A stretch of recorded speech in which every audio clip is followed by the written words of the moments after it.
SSC নিয়োগে রাজ্যের বড় স্বস্তি। 2016 নয় 2025-এ নতুন নিয়োগ বিজ্ঞপ্তি মেনেই পরীক্ষা হবে।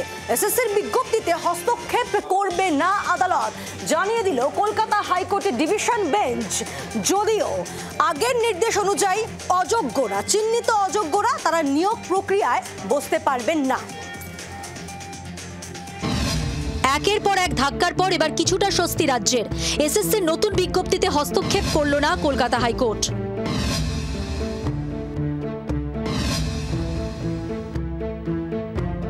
2016 প্যানেল পুরোপুরি বাতিল করে দিয়েছিল সুপ্রিম কোর্ট। চাকরি গিয়েছিল প্রায় 26,000 শিক্ষক অশিক্ষক কর্মীর।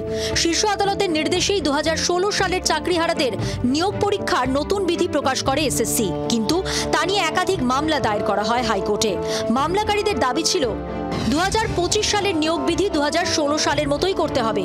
চাকরির অভিজ্ঞতার ভিত্তিতে কেন 10 নম্বর আলাদা করে দেওয়া হবে, সেই প্রশ্নও তুলেছিলেন মামলাকারীরা। নতুন নিয়োগ বিধিতে শিক্ষাগত যোগ্যতার ক্ষেত্রে যে বদল আনা হয়েছিল সেটাকেও চ্যালেঞ্জ করে দায়ের হয় মামলা। যদিও সব আবেদন এদিন খারিজ করে দেয় বিচারপতি সৌমেন সেন ও বিচারপতি স্মিতা দাসদের ডিভিশন বেঞ্চ। অর্থাৎ রাজ্য সরকারের দেওয়া অতিরিক্ত 10 নম্বরে মান্যতা আদালতের। মান্যতা দেওয়া হয়েছে বয়স ছাড়ের আবেদনেও। এসএসসি চাকরি প্রার্থীরা তারা জানাচ্ছেন যে সম্ভব হলে বা তারা নিজেদের আইনজীবীদের সাথে আলোচনার পরে ঠিক করবেন তাদের পরবর্তী পদক্ষেপ কি হবে। তারা এটা আপার কোর্টে অ্যাপিল করবেন কিনা, সম্ভাবনা রয়েছে যে তারা ফের এই রায়কে চ্যালেঞ্জ করে আপার কোর্টে অ্যাপিল করবে। নিশ্চয়ই সুপ্রিম কোর্টের দরজা খোলা আছে, আমরা ওই বিষয়ে অগ্রসর হব। এখানে দেখুন একটা বিষয়, RCI অ্যাপ্রুভ বিএড তারা কিন্তু যোগ্য, তারা চাকরিতে পরীক্ষা দিতে পারবে না।